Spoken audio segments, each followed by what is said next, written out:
Take out your phone, open the gallery and scroll back 10 years, or maybe even further. Find a photo of yourself as a baby.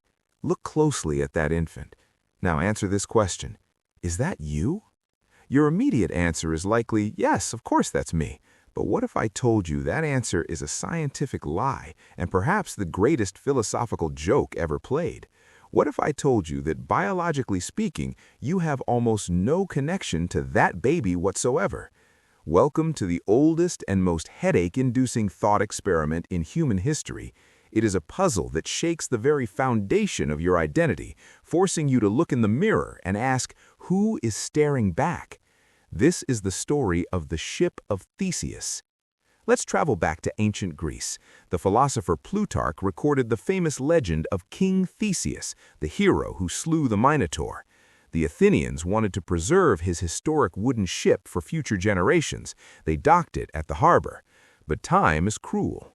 The wooden planks began to rot one by one. The shipwrights had to do their job. When a plank rotted, they removed it and replaced it with a strong new piece of timber. They did this year after year, decade after decade, until one day the moment arrived, the day when every single plank on that ship had been replaced. Not one original piece from Theseus's time remained. The question Plutarch threw at the Athenians and at us is this: is this still the ship of Theseus? If you say yes, it is the same ship, how can it be the same if the very material that constitutes it has changed entirely? If you say identity is in the form, not the substance, then what if I took the old rotting planks and built a second ship? Which one is real? This isn't just a story about an old boat, it is a story about you, because your body is the ship of Theseus. Biologically, your cells are constantly dying and regenerating. Your skin cells are replaced every few weeks. Your red blood cells last only 4 months. Even your skeleton, which seems so solid, is completely remodeled every 10 years. Scientists calculate that 98% of the atoms in your body right now are not the same atoms you had a year ago. You are, quite literally, a new entity. That baby in the photo is dead, both cellularly and atomically. No part of them remains in you. So do you still dare to say, that is me? Some might argue, wait, my identity isn't in my limbs or skin, it's in my brain, my memories. This aligns with the philosophy of John Locke, who believed that continuity of consciousness defines the self. As long as you remember being you, you are you.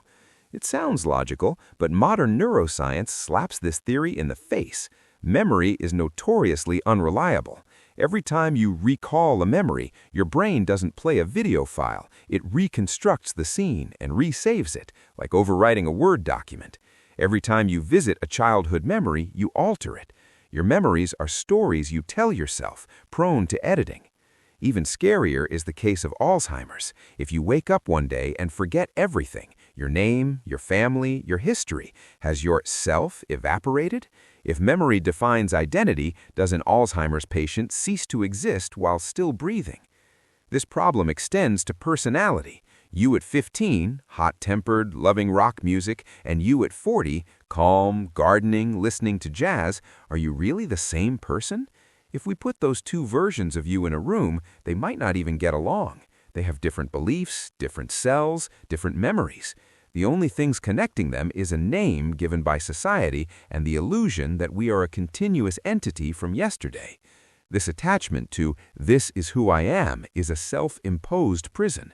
We say, I can't quit smoking because I am a smoker. We let a past self dictate a future reality, even though that past self is physically dead. In the next part, we will elevate this puzzle with Thomas Hobbes' theory and the teletransporter paradox, proving that perhaps you die every time you go to sleep. Welcome back to the labyrinth of identity. In part 1, we dismantled your body and your memory until nothing solid remained.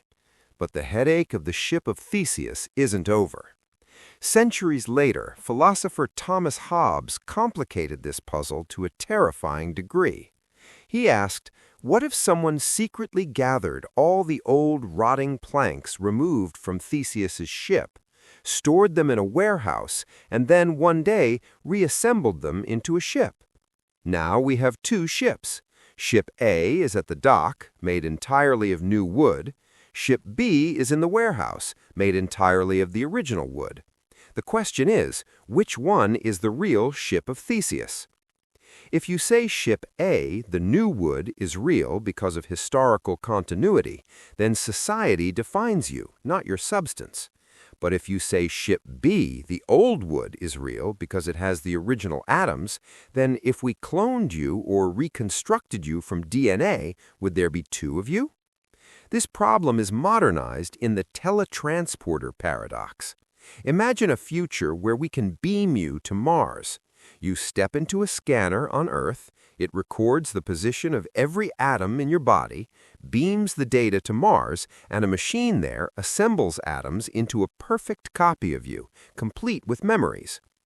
Meanwhile, the machine on Earth vaporizes your original body. Did you die?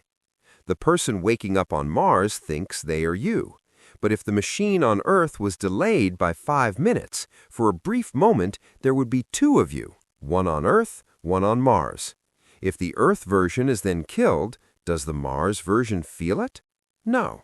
The stream of consciousness is broken. This suggests that what we call the self might not actually exist. The self is an illusion. What exists is merely a process or a pattern. The solution lies in shifting our view from seeing identity as an object to seeing it as an event.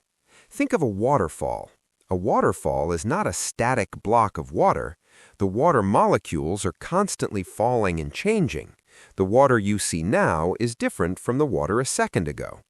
But the shape of the waterfall remains because the pattern of flow persists. Humans are the same. You are not a lump of meat and bone. You are a flow of information, energy, and matter. You are a complex pattern maintaining itself amidst chaos. This concept might sound like scary nihilism, but it is actually incredibly liberating. If your identity is not a solid statue, it means you don't need to be loyal to your past. You don't need to define yourself by the mistakes you made 5 years ago, because that person is literally dead. You don't need to cling to foolish promises made by a different version of you. You have the 100% legitimate right to reinvent yourself every morning. Biological laws allow you to change cells. Physics allows you to change atoms. Why should psychological laws forbid you from changing your personality? Clinging to "that's just how I am" is an insult to the evolutionary potential of being human. The conclusion of the ship of Theseus isn't about finding which ship is real. It's about realizing the question was flawed. There is no true self. There is only a becoming. You are not a noun. You are a verb. Today, you might be a rotting ship, but you have the power to rip out the decaying planks, bad habits, toxic thoughts, painful memories, and replace them with stronger timber. You can rebuild the ship while sailing the open ocean. Don't fear the loss of your old self. That is the price you pay for growth. In the end, no matter how many planks you change, as long as you keep sailing, the journey and the destination are what define who you are.